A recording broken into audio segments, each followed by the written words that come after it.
सुंदरपुर नामक एक शांतिपूर्ण गांव में एक घने जंगल के किनारे एक पुरानी हवेली मकान खड़ी थी। इसमें ऊंचे लोहे के गेट, टूटी हुई खिड़कियां, चारों ओर जंगली पौधे थे और एक अजीब चुप्पी थी। वह घर जो लोगों को कंपी दिलाता था।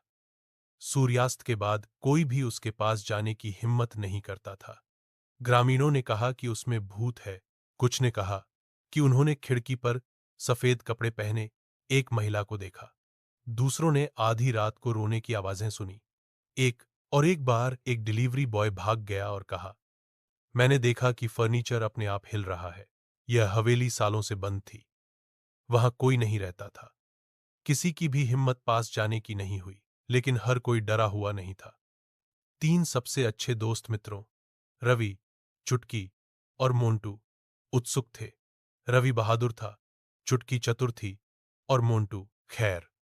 मोंटू आसानी से डर जाता था, लेकिन उसे नाश्ता और भूत की कहानियां पसंद थीं। एक दिन स्कूल के बाद वे बैठ गए एक बरगद का पेड़ गांव के कुएं के पास। हर कोई हवेली से इतना क्यों डरता है?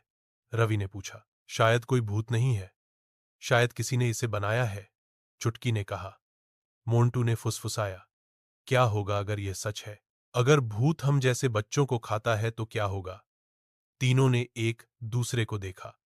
फिर रवि खड़ा हुआ और घोषणा की, चलो सच का पता लगाएं। आज रात हम अपनी मशालें लेंगे और अंदर जाएंगे। मोंटू लगभग अपने पर अटक गया। बिस्कुट। पूर्णिमा में 3 बच्चे मिले, चिप्स साथ। उन्होंने पुराने लोहे के गेट को धकेला, जोर की चरमराहट के साथ। बगीचे में पेड़ रहस्य फुसफुसाते हैं, उल्लू हुक लगाता है, कुत्ता भौंकता है और भागता है। हवेली का मुख्य द्वार आधा खुला था। जैसे ही वे अंदर कदम रखते हैं यह उनके पीछे जोर से बंद हो गया। बैंग। ठीक है, यह बिल्कुल भी डरावना नहीं है, मोंटू बड़बड़ाया। हवेली के अंदर सब कुछ धूल भरा और टूटा हुआ था। मकड़ी के जाले कोनों से लटक रहे थे, दीवारों पर चित्र थे खरोंचा गया।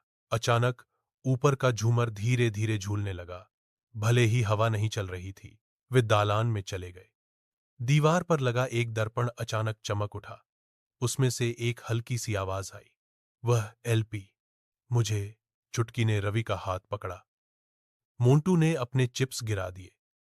वे उस सीढ़ी की आवाज का पीछा करते हुए ऊपर गए जो हर कदम पर चरमराती थी। गलियारे के अंत में एक कमरा था, जिसमें एक विशाल चित्र था, जिसमें एक वो था, आदमी। उसने एक सफेद साड़ी पहनी थी, लंबे काले बाल थे और दुख भरी आंखें थीं। जैसे ही उन्होंने पेंटिंग को देखा, तस्वीर में आंखें चमकने लगीं। और फिर एक चमकती, तैरती हुई आकृति दिखाई दी। एक भूत, लेकिन डरावनी नहीं। वह उदास और कोमल लग रही थी।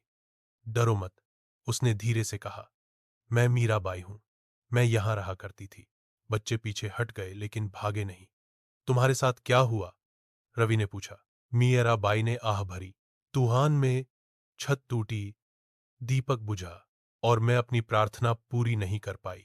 आत्मा फांसी। दीपक चाहिए, बस एक दिया, प्यार और शांति के साथ। बच्चों ने उसकी मदद करने का वादा किया। वह मुस्कुराई और उसकी आत्मा छाया में फीकी पड़ गई। अगली सुबह बच्चों ने मंदिर के पुजारी और अपने परिवारों को बताया।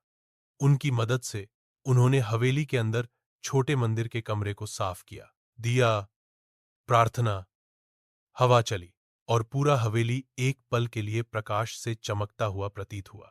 उस रात बच्चे वापस लौट आए और अधिक। इस बार हवेली शांत थी। कोई डरावनी आवाजें नहीं, कोई हिलने वाला फर्नीचर नहीं, बस मीराबाई की वही पेंटिंग अब मुस्कुरा रही है। उस दिन से ग्रामीणों ने इसे भूतिया हवेली कहना बंद कर दिया। एली। बगीचे में फूल उगने लगे, पक्षी वापस आ गए। यह एक शांत खुशहाल जगह बन गई। गांव वालों ने बच्चों के लिए पुस्तकालय और खेलकूद बनाया। रवि, चुटकी, मोंटू और मीराबाई प्रबुद्ध हुए। खैर, शायद वह अभी भी बच्चों पर नजर रखती है, मुस्कुराते हुए, भूतिया नहीं।